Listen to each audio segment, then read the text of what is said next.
ગીર સોમનાથના ઉનાની અંદર એક દીપડી કૂવામાં ખાબકી હોવાની વિગતો હાલ પ્રકાશમાં આવી રહી છે। સમાચાર સામે આવી રહ્યા છે જે અંતર્ગત એક કૂવાની અંદર દીપડી અંદર પડી ગઈ હોવાની માહિતી, જેમાં શિકારની પાછળ દોડતા આ દીપડી ઊંડા કૂવાની અંદર ખાબકી હતી। જો કે વન વિભાગની ટીમે દીપડીને સલામત રીતે બહાર કાઢી છે, તેનું રેસ્ક્યુ કર્યું છે।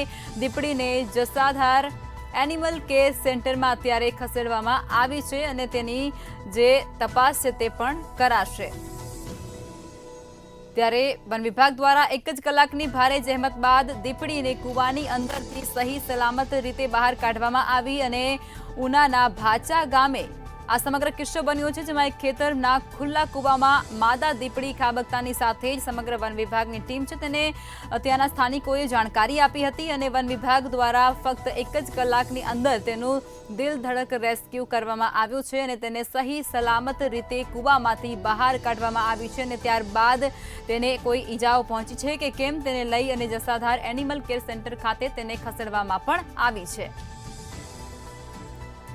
તો આ દ્રશ્ય તમે જે જોઈ રહ્યા છો તે ગીર સોમનાથના છે। ઉનાના ભાચા ગામની અંદર એક ખેતરમાં એક ખુલ્લો કૂવો હતો, તેની અંદર શિકારની શોધમાં જતી દીપડી, માદા દીપડી છે તે ત્યાંની કૂવાની અંદર ખાબકી હતી અને ત્યારબાદ સ્થાનિકોને તે ઘટનાની જાણ થઈ અને સ્થાનિકો તાત્કાલિક ત્યાં પહોંચ્યા હતા અને તેમના દ્વારા વન વિભાગને પણ જાણકારી આપવામાં આવી હતી। ત્યારે વન વિભાગ પણ તાત્કાલિક ત્યાં પહોંચ્યું અને 1 કલાકની ભારે જહેમત બાદ વન વિભાગની ટીમ છે તેને મોટી સફળતા મળી અને તેમણે આ દીપડી જે કૂવાની અંદર ખાબકી હતી તેને ઊંડા કૂવામાંથી સુરક્ષિત રીતે બહાર કાઢી લીધી છે।